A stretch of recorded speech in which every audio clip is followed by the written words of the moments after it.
Good morning everyone. আমি এখন ব্লগটা স্টার্ট করলাম। এখন চা খাবো, গাছে জল দেবো। গাছে জল দিয়ে দেখো আজকে খুব মেঘলা মেঘলা করেছে, মনে হচ্ছে বৃষ্টি হবে। আজকে তো দেবতারিণী পুজো, আমি শনিবার করব। যাই হোক, কালকে মাকে এক্সরে করতে নিয়ে যাব, দেখা যাক। জোড়া লেগে ঠাকুরকে স্প্রে করো, জোড়া লেগে যায় যেতে। তারপরের দিন ডাক্তারের কাছে যাব। যাই হোক, এখন একটু চা খাচ্ছি। চাটা খেয়ে দিয়ে এর মধ্যে ওখানে আবার ফিরে রান্না বান্না করবো। সকালে ব্রেকফাস্ট খাবো। ফুল তুলেছি দেখো, এই দেখো আমি পুজো করেছি। পোস্তর তরকারি, এটা আলু একটুখানি নুন দিয়ে ভাজা ভাজা করবো। আর একটু ঝিঙে, এই যে ঝিঙে কেটে রেখেছি এইভাবে, ঝিঙেটা দেবো। এখন দেবো আলুটা ভাজবো। আলুটা ভাজলাম, ভেজে আলুটা ভেজে এগুলো ঝিঙেগুলো ভাজবো। তারপর পাঁচফোড়ন দেবো, তা ভাজা হোক। এবার এই ঝিঙেগুলো এখানে দিয়ে দিলাম, অ্যাড করে দিলাম। ঝিঙেগুলোকে একটু নুন দেবো, নুন দিয়ে এবার ভাজবো, সব কিছু ভাজবো। নামানোর সময় তারপর নামিয়ে দেবো। এটা আবার দিয়ে দেবো। এবার এটা উঠিয়ে নিলাম, এটা আমার ভাজা হয়ে গেছে। ভাজা হয়ে গেছে, এটা তুলে নিলাম।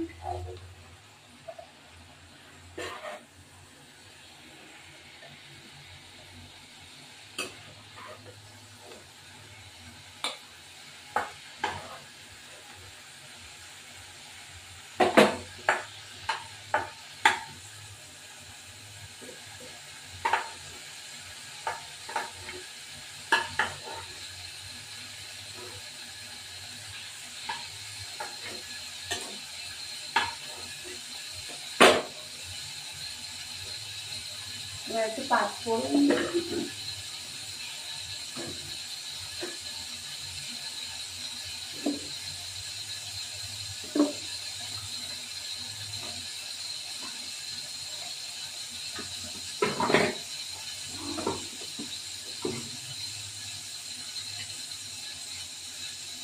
পাঁচফোড়ন,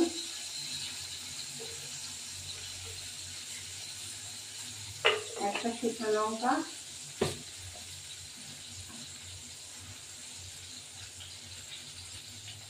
শুকনো লঙ্কা অ্যাড করে দিলাম। এটা একটু ভাজা ভাজা হবে। তেল আর লাগবে না, যেই তেল আছে সেই তেলের মধ্যেই আমি করলাম।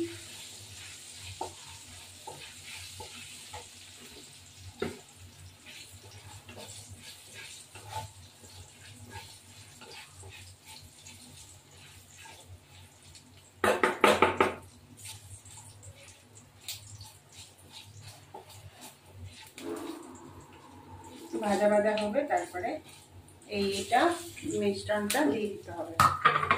পোস্ত বাটাটা, পোস্ত চালমগর, এটা পোস্ত বাটা চালমগর, কাঁচা লঙ্কা। আমি আর কাঁচা লঙ্কা দেবো না।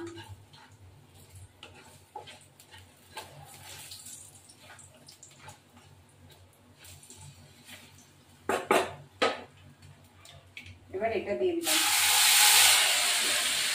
জল দেবো এর মধ্যে।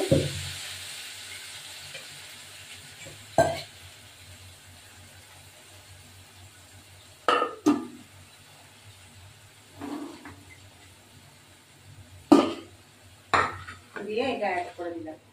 একটু নুন, মিষ্টি, একটু লবণ, মিষ্টি দেবো। সামান্য একটু লঙ্কার গুঁড়ো দেবো।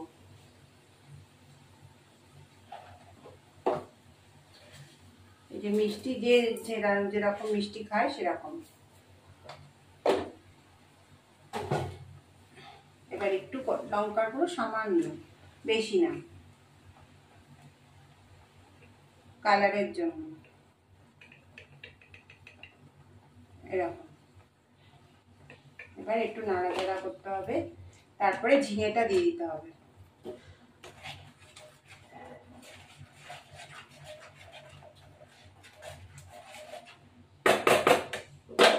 এবার এইগুলো ঝিঙে আলুগুলো এবার দিয়ে দিলাম। এবার ফুটবে, যতটা পরিমাণে সেদ্ধ হবে সেদ্ধ হয়ে এটা নামিয়ে দেবো। জল আর দেবো না, এই জলেই হয়ে যাবে। এবার এইগুলো এই ঝিঙে আলুগুলো এবার দিয়ে দিলাম। এবার ফুটবে, যতটা পরিমাণে সেদ্ধ হবে সেদ্ধ হয়ে এটা নামিয়ে দেবো। জল আর দেবো না, এই জলেই হয়ে যাবে। এই দেখে আলুটা মনে হয়ে গেছে, একটুখানি কষলাম। ছোট ছোট করে আলু কাটা তো তাতেই হয়ে গেছে। তোমরা জানো ঘ্যাটকল পাতা বলে কি একটা আছে, ঘ্যাটকল পাতা কালো জিরে রসুন দিয়ে বেটে রেখেছি, ভেজে রেখেছি, ভেজে মিক্সিতে দুটো শুকনো লঙ্কা দুটো কাঁচা লঙ্কা দিয়ে এবার এটা হয়ে গেছে পোস্তটা, এটা নামিয়ে দিলাম।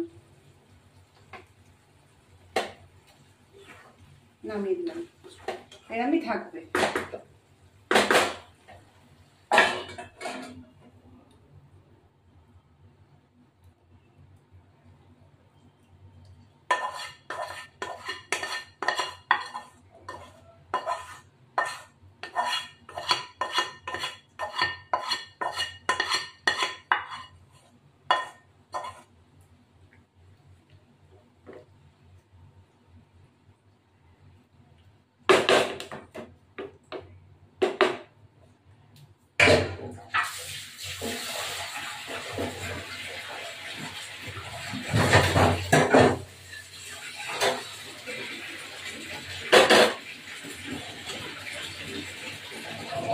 আমার পোস্ত তরকারি রেডি।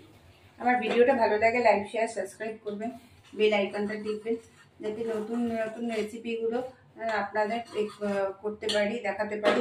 আপনারা এটা করে খাবেন, দারুণ হয়, দারুণ খেতে। এটা সাদা তিল পোস্ত, এই যে কালারটা কি দারুণ এসছে।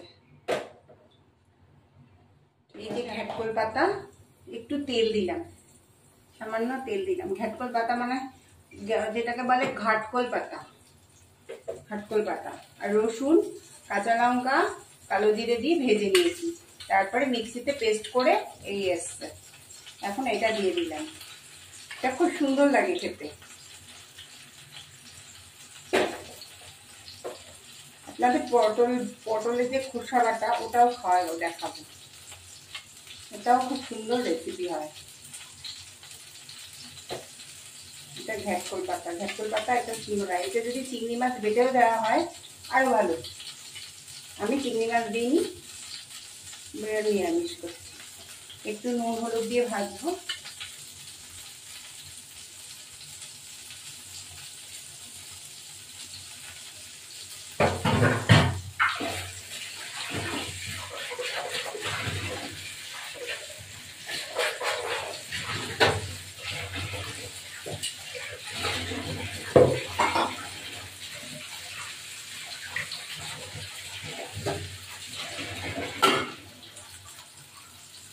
এই যে তেলের মধ্যে দিয়েছি, একটুখানি হয়ে যাবে,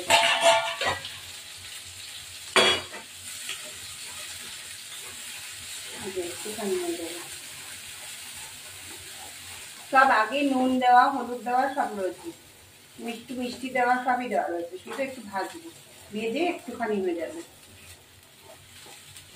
এটা দিয়ে এক থালা ভাত খাওয়া যায়, এত সুন্দর।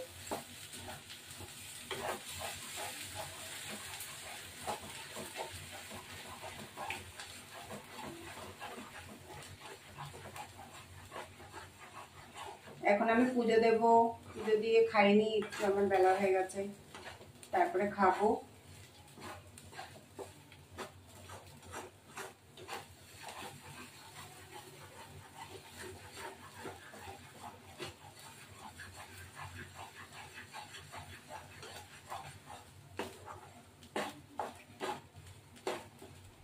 ব্যাস, আমি আর এখন করছি না, এটা আস্তে আস্তে করতে করতে নেড়ে একটুখানি হয়ে যায়। এই আমার ঘ্যাটকল পাতা।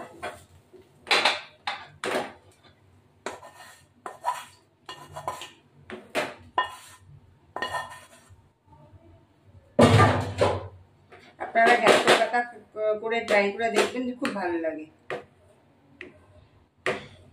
এত সুন্দর লাগে, এক থালা ভাত খাওয়া যায়।